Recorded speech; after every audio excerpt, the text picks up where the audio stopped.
bonjour. Qu'avez-vous pensé des rencontres du handicap 2010 ? Très bien présenté. Moi, je suis déléguée à la tutelle, mandataire judiciaire à la protection des majeurs, donc tout à fait dans l'action au niveau des personnes aussi bien handicapées que vieillissantes. Donc c'est vrai que c'est quelque chose qui nous touchait et je trouve qu'aujourd'hui, ça a vraiment bien représenté les soucis qu'on rencontre sur le terrain et aussi bien les attentes également qu'on aimerait qu'ils aboutissent et malheureusement pour l'instant, on reste en attente. On espère que ça va aboutir avec tout ce qui a été proposé ce matin.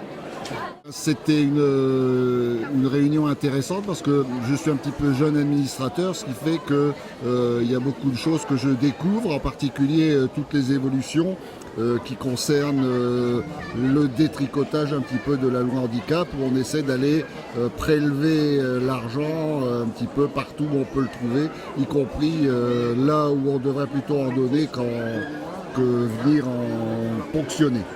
Voilà, donc c'est dans ce sens-là, pour moi, cette réunion aujourd'hui a été intéressante. Elle a permis de voir qu'on n'est pas tout seul aussi, puisque je ne fais partie que d'une association, mais il y en a beaucoup, et qu'on était suffisamment nombreux aujourd'hui pour montrer notre détermination à ne pas se laisser faire.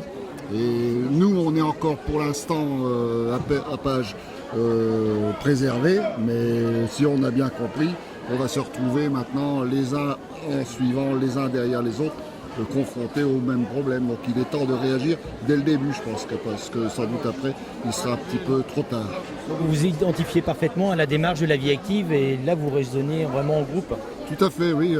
La vie active semble être le précurseur de ce qui va nous arriver à nous tous et on est tout à fait solidaires de nos camarades, de nos collègues de la vie active, puisqu'on sent bien que ce gros nuage noir qui est sur leur tête, il va un jour déborder dans le Nord aussi et sur les autres associations.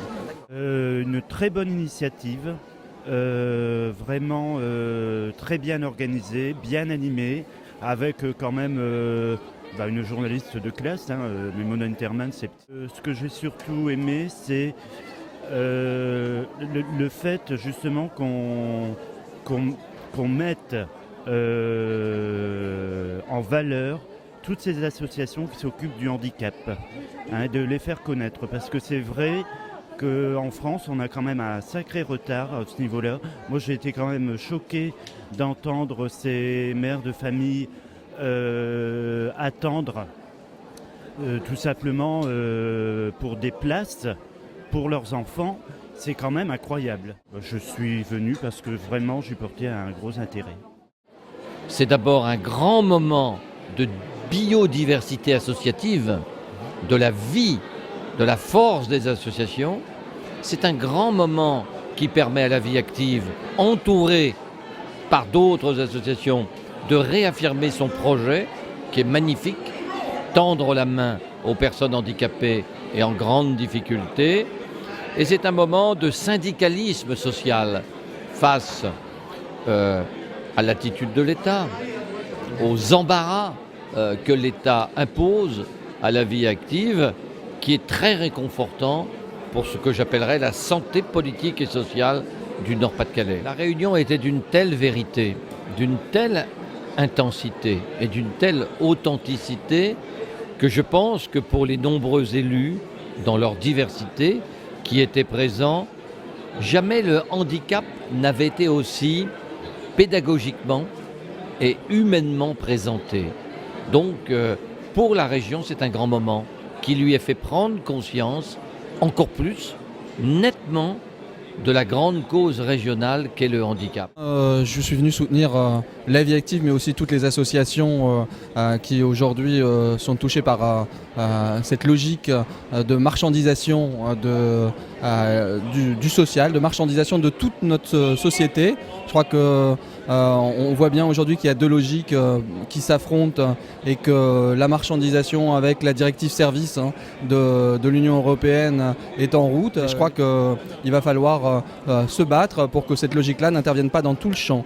Aujourd'hui, c'est le handicap. Demain, ça peut être aussi l'éducation, qui est déjà aussi touchée par ça, et la santé, et tous ces biens qui sont des biens communs, qui sont des choses d'intérêt général, qui sont là pour que notre société soit plus humaine. Et c'est cette société plus humaine que nous venons défendre aujourd'hui en soutenant la vie active.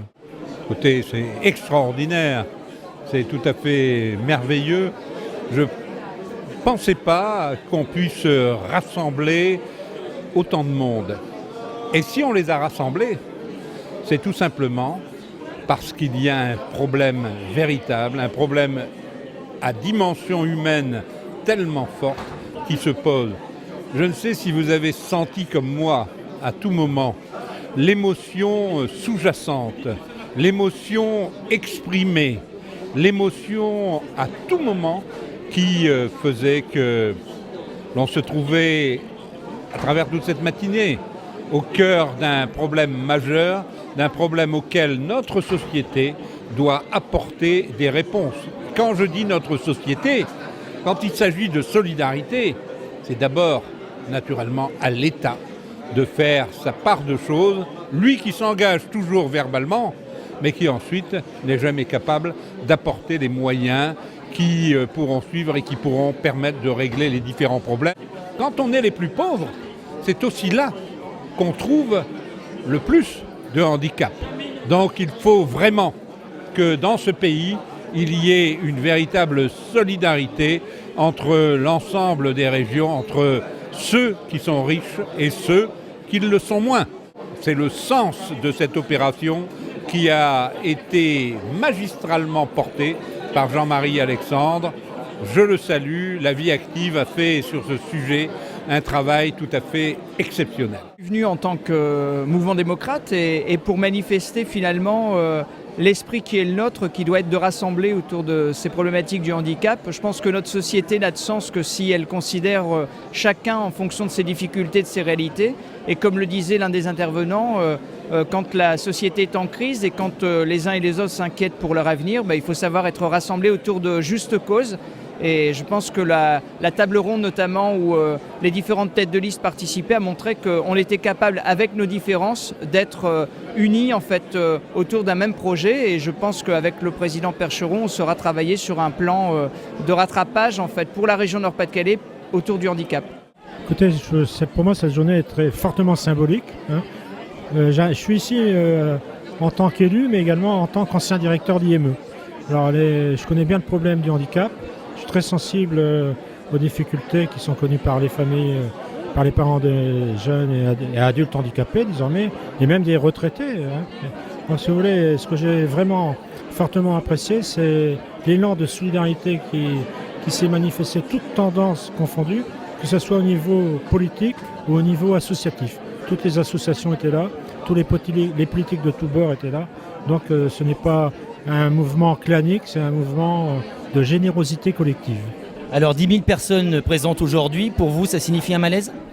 Écoutez, à la fois un malaise, parce que pour que 10 000 personnes puissent se mobiliser, il faut vraiment qu'il y ait un énorme problème qui soit posé. En même temps, je pense que c'est réconfortant, parce que quand 10 000 personnes se réunissent, je pense que c'est la porte ouverte à la réussite des projets qui sont en cours.